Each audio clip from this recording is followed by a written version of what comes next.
Tony the Pool Boy. Episode 2. What happened to Sarah?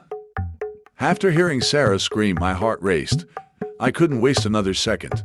I had to find out what happened to her, as all I could think about at this moment was Sarah. Tony jumps into his car and speeds towards Sarah's apartment. The city's tall buildings blur as he races through the streets, worry etched on his face. He arrives at Sarah's apartment, frantically knocking on the door. The door swings open to reveal Sarah's neighbor, Mrs. Johnson, a kind elderly lady. "Tony, thank goodness you're here." Sarah collapsed inside. "I've already called an ambulance," Mrs. Johnson said with a little panic on her voice. Tony rushes inside to find Sarah unconscious on the floor. Panic grips him as he kneels beside her, holding her hand. Seeing Sarah like this, my world seemed to crumble. She was my rock, and now she needed me. I couldn't wait for the ambulance to arrive, so I quickly rushed Sarah to the hospital with my pickup truck. Tony paces the hospital waiting room, anxiety evident in his every step. The doctor approaches him with a serious expression. "Mr. Smith, Sarah had a severe asthma attack. We've stabilized her, but she'll need to stay here for a few days for observation," says the doctor. "Thank you, doctor. Can I see her?" At this time, the panicked looks on my face had gradually died down.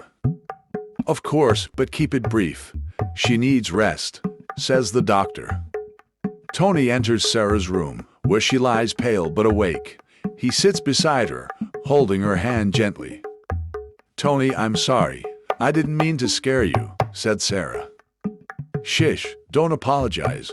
I'm just glad you're okay." In that moment, I realized how much Sarah meant to me. She was my anchor in this stormy sea of a life.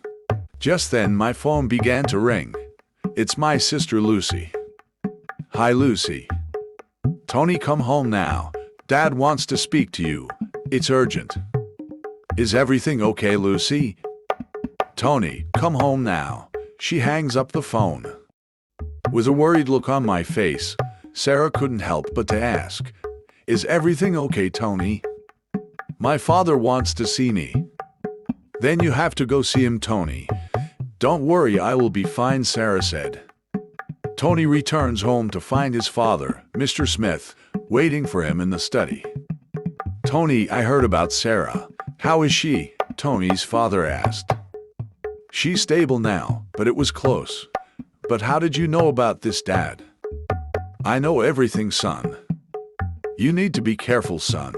Your life is about to change, and you'll have more responsibilities. And keeping the family's name and assets intact is your #1 priority, Tony." "I understand, Dad, but I can't leave Sarah behind. She means everything to me. We'll find a way to take care of her. You're part of this family, and we look after our own." My father had never been a war man, but in that moment, I saw a glimpse of the care he held for me. "You were supposed to meet with the board of directors of one of the family's assets today, Tony. What happened?" his father asked. About that. I had to rush Sarah to the hospital. I'm sorry I couldn't make it, Dad." "Tony, that is exactly the problem. If you must be in charge of the family business, you must understand that a lot is at stake if you don't take board meetings seriously. I am too old now to be attending business meetings, Tony.